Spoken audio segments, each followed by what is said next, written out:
Okay, you start. Blackbird singing in the dead of night. Are you ready for this? I think so. Are you feeling one with Scorsese? I know, right? That's not any pressure at all. Yeah. It's over. Like Clint Eastwood looking at me. It's okay. All right. Chris Colfer, welcome to my office here at Rolling Stone. Thank you for having me. And I happen to have your book, The Land of Stories, with me.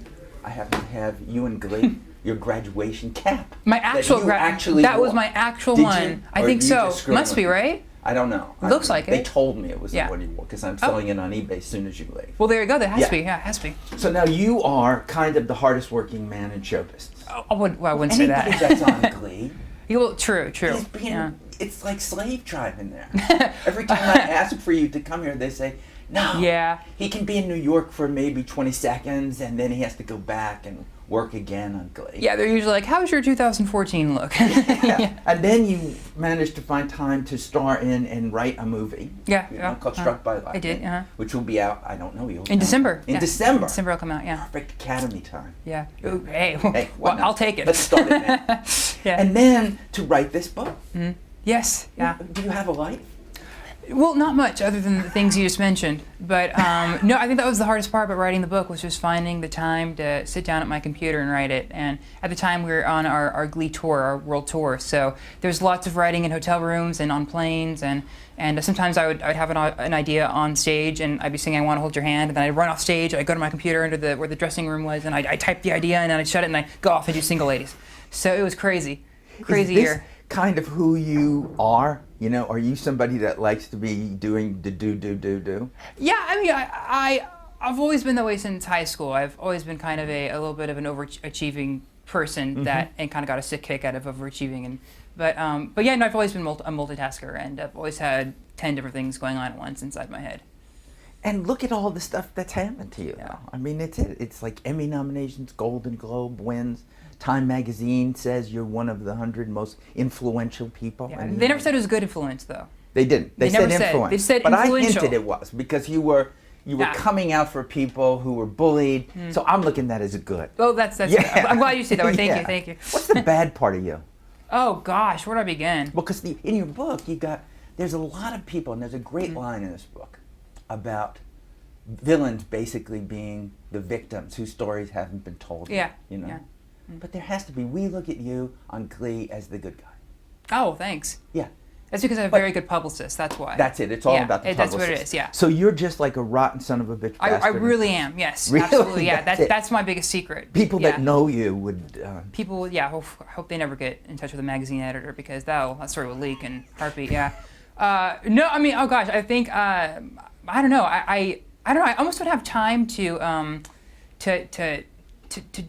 do bad things. I know when I was in high school, I certainly kept myself busy and stayed out of trouble. Not that I was ever invited to the trouble. Like, that would be nice to get an invitation to the happening party. They didn't even want you. They didn't even want me. The trouble didn't want me. Trouble. Trouble was Right. like, not that kid. But no, I don't know. I think I'm just so driven that I try not to expose my flaws. Where does it come from? I know I was born certainly with the desire just to be a storyteller, just to entertain some kind of audience through something. So which came first then? The dream that you would eventually be a performer or be the writer who could do a book like this? It all came at the same exact time. It just hit me really, really hard and fast. 3.5 years old? What were you? I'd say about 4 actually, because at 4 it was when I really started getting into movies, and every time the credits would roll, I'd get so sad that the movie was over, and I just desperately wanted to be on the other side of the screen and keep living the adventure. And the same with this, I'd read fairy tales and be so mad or sad when I'd see that, and they all lived happily ever after, not wanting the story to end. So I've always wanted to be a part of that escapism.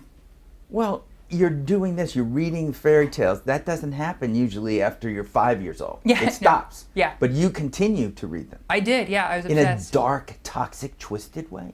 No, just in a like, they were my imaginary friends. Like, hey, I wonder what Snow White's up to. Yeah, she's still eating the apple. You know. Sure, he Still has eating apple. imaginary friends. Well, Right, they're okay. gone. They're No, gone. are They're they gone. really? Well, with medication, they're gone. But Yeah, because I'm thinking, once you have them, Yeah, mine don't yeah. go away. I talk to them all the time. Oh, who are they? Yeah, I discuss movies with them. Oh, that's They're just good. people that agree. Because when you mention that, you're talking to a movie critic. So I've got to say, what movies were you watching? Oh, as a kid? Yeah. Oh, well, as a kid, anything with phantasmic elements, like Harry Potter movies, of course.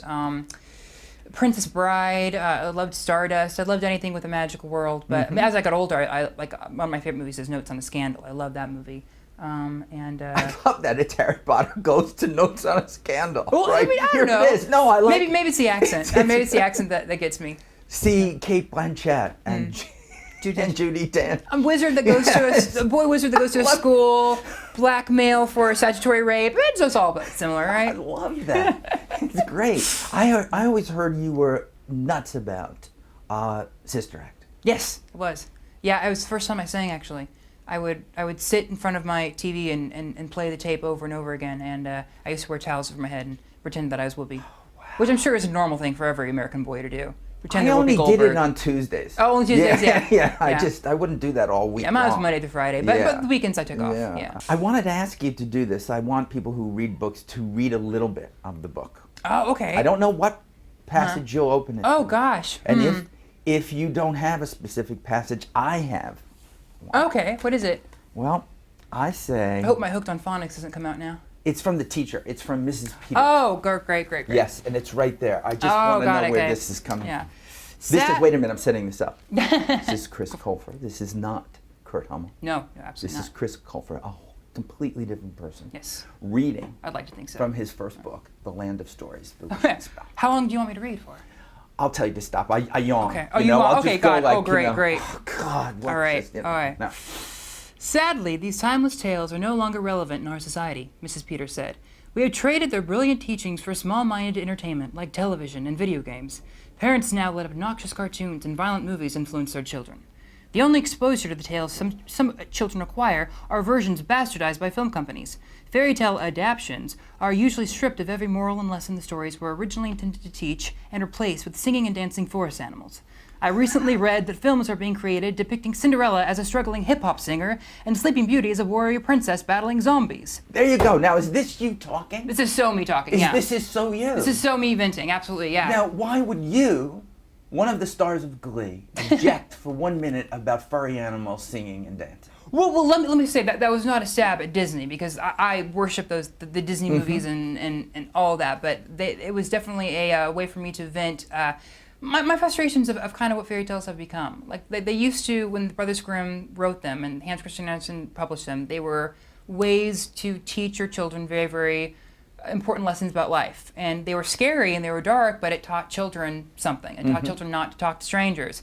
Don't go to the witch's house. Don't eat her house. Don't, if you see a gingerbread house, run. Basic things that you need to know. And I think since then, we've really kind of, bastardized them a little bit. We've made them into something they're not. And usually when I see like a movie or a project, like she said, like a battling zombie warrior princess, Sleeping Beauty, for instance, I'm like, why does it have to be Sleeping Beauty? Why not just call it something else? Why do you got to bring her into this? Because it's easy to sell, isn't it? It's easy to sell, because we're familiar. Yeah, we've all heard of it. But I recently saw Snow White and the Huntsman, and I really liked it because they kept all the classic elements of Snow White. Like they have the evil queen, the vanity, the poison apple, all those elements that make Snow White what Snow White is. But you do a lot for the evil queen in this. Yeah, I do, yeah. I mean, we sort of see her story. Yeah, we do, yeah. I mean, those just came from questions I used to ask my mom as a kid, like why does she have the mirror? Where did it come? Who's in the mirror? Who's that guy in the mirror? Why is he talking to her? She must have loved that. Well, she said, I don't have all the answers to your questions, Christopher. Why is the sky blue? I want to know what that is. But here, dedication is to Grandma for being my first editor and giving me the best writing advice I've ever received. Christopher, I think you should wait until you're done with elementary school before worrying about being a failed writer. Was that you? Angst-ridden? Oh, yeah. Yeah, it's an elementary. I'm a failure before I started. Yeah. I remember I was about, must have been like 9 or 10 when I first started writing Land Stories, trying to write it. And every chapter was 2 pages long. And I'd go to my grandma's house and I'd say, here's the new chapter of my book. And she'd spell check it and grammar check it. And if she liked it, she'd keep it and, to complete the book. But if she didn't like it, she'd throw it away and tell me I could do better.